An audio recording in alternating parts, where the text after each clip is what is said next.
They have entertained our children for generations, teaching them to read and count and to care for each other. But what if it all came crashing down? What if the Muppets we've come to know and love turned on us? What if our relationship changed from trusted furry friend and human companion to hunter and prey? It sounds far-fetched, but is it? Some scientists think it is only a matter of time. Tonight we will meet them, along with survivors of early attacks, and people making preparations for the dark road ahead as we explore the coming Muppet apocalypse.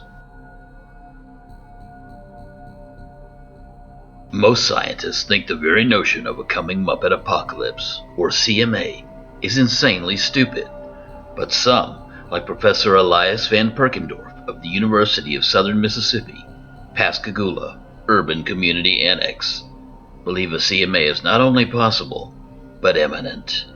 Frankly, I'm amazed it hasn't happened already. The Muppets are out there, in every child's home, in stores and daycares all over the country. It's only a matter of time before they become self-aware and rise up against us.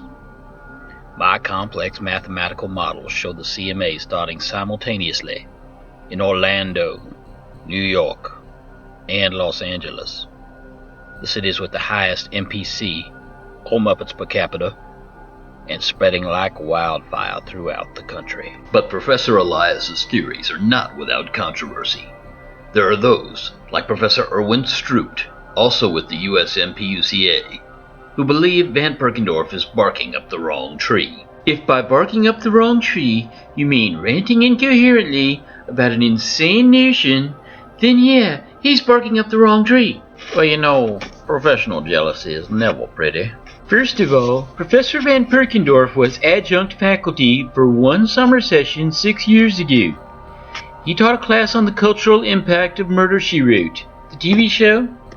He was hired for the express purpose of giving our offensive linemen an A to bring up their average, and he couldn't even do that. Can we please get back to talking about the coming Muppet? I'm not saying we hired a homeless alcoholic off the streets to teach our football team, but we hired a homeless alcoholic off the streets to teach our football team. Believe me, it's a decision I've regretted every day since. I can show you complex mathematical models which prove. Did he tell you about the neurosyphilis? Oh, he left that out? He has neurosyphilis. I also have charts showing how the coming race war will. Clearly, the coming Muppet apocalypse is a controversial subject, with passionate partisans on both sides. But what if it's already started? As a young man, Carl Quartermanch dreamed of working in children's television. His dreams came true when he landed an unpaid internship with a popular educational program featuring Muppets. He worked tirelessly for years until the day the Muppets attacked. I set forth from the break room. I was carrying the coffee. The latte coffee for Miss Rosie O'Donnell. I was halfway down the hall when I first saw them. A chill ran through me. I tried to run, but they were already behind me. My best mate, Smitty, the gaffer, he grabbed me and pulled me into a broom closet. Tried to shut the door behind him, but it was too late. You know the thing about a Muppet? He's got black eyes, dead eyes. But when he gets a hold of you, those black eyes roll over white. Well, that's when you know hell is full and the devil is walking the earth with red fur and a mouth that never stops smiling that devil's smile. Anyway, SEAL Team 6, they come in to rescue Miss Rosie O'Donnell. They put the Muppets down, saved us all. I'll never work in children's television again. As Carl Quartermanch's harrowing account of Muppet savagery made its way onto internet chat rooms, a new breed of survivors took heed and began to prepare themselves for the troubled times ahead. Get some! Get some! Men like Admiral Stephen Earl Clutterbuck, commander of the recently formed Tennessee chapter of the AMM, or Anti-Muppet Militia. I can call myself Admiral, damn it. I made up the whole thing.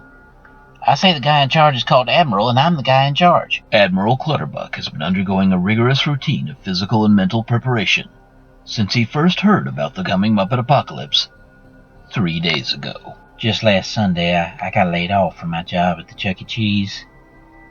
I was Windex in the ball pit, and the manager tapped me on the shoulder, and he said, we can't use you anymore. 13 years I worked there. You know, doctors and lawyers and whatnot, they always say, when I have a bad day, somebody dies or somebody goes to jail. Well, I had a bad day. And at the end of it, somebody lost their job Windexing plastic balls at Chuck E. Cheese. And that someone was me. I'd argue that's worse. So I did what you do. I bought 3 of them big bottles of peach schnapps and commenced on a 3-day drunk. I was at my lowest point when I read about Professor Elias and the CMA on Drudge Report. Get some! Get some! Well, so far, my regime has consisted mostly of light calisthenics, a high-carbohydrate diet, and shooting the shit out of my son's stuffed animals in the backyard. I want to be physically as well as mentally prepared. So as we can see, whether it's a scientist trying desperately to warn a complacent public, a lone survivor trying to put his life back together, or a reluctant hero preparing for a day he hopes never comes, it doesn't matter whether the Muppet apocalypse ever happens. It's already affecting at least 3 people. Until next time, stay vigilant.